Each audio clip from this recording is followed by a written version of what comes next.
Hello everyone, আমি রিয়া নিয়ে চলে এসেছি নতুন একটা ভিডিও। তো দেখতেই পাচ্ছ একদম সকালবেলা বিছানার ভেতর দিয়ে ভিডিওটা স্টার্ট করলাম। আর সকালবেলা কিন্তু আমার ভিডিওটা শুরুই হয় একদম ওষুধ দিয়ে। আর আগের দিন মেলা দিয়ে এনেছি ওই কাপটা, আর ব্রাশ করে ওষুধ খেয়ে নিচ্ছি চাল ভাজা, আর এখানে আছে বিস্কুট। তো এটাই সকালবেলা খেয়ে নিলাম। খেয়ে দিয়ে রান্নাবান্না করতে বসে গেছি, আর রান্নাবান্না হয়ে গেছে। এখানে আছে আগের দিনের পটল ভাপা আর চিকেন। আজকে শুধু চিকেনটাই করেছি। চিকেনটা কেমন হয়েছে দেখতে বলো।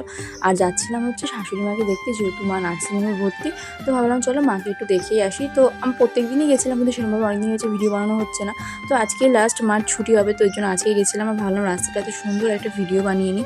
তো ওই জন্য ভিডিওটা বানিয়ে নিলাম। আর বাড়ি আসার পথে দেখছিলাম একটা মেলা বসেছে। তো ভাবলাম চলো সে মেলার থেকে একটু ঘুরে আসি। আর মেলা ঠেলা বসলে কেমন লাগে বলো, যদি চোখের সামনে মেলা দেখতে পাচ্ছি, তো যেতে পারছি না। তো চলে এসেছি, কিন্তু মেলার ভিতরে সেরকম কোনো লোকজন ছিল না, একদমই ফাঁকা ছিল। তো সেরকম কিছুই কিনিনি। কী কী কিনলাম চলো তোমাদেরকে জানাচ্ছি। আর যেদিন আমরা এই ভিডিওটা বানিয়েছি সেদিন হচ্ছে গিয়ে তোমার বুধবার ছিল। তো অনেক কিছুই দেখছিলাম, চুড়ি, ক্লিপ, পাখা, কিন্তু কোনো কিছুই কিনিনি, কারণ জানো মেলা জিনিসের প্রচণ্ড দাম। চলে এসেছি কাপ প্লেটের দোকান, এখান থেকে নিয়েছি দুটো তেলের বোতল আর একটা কাপ।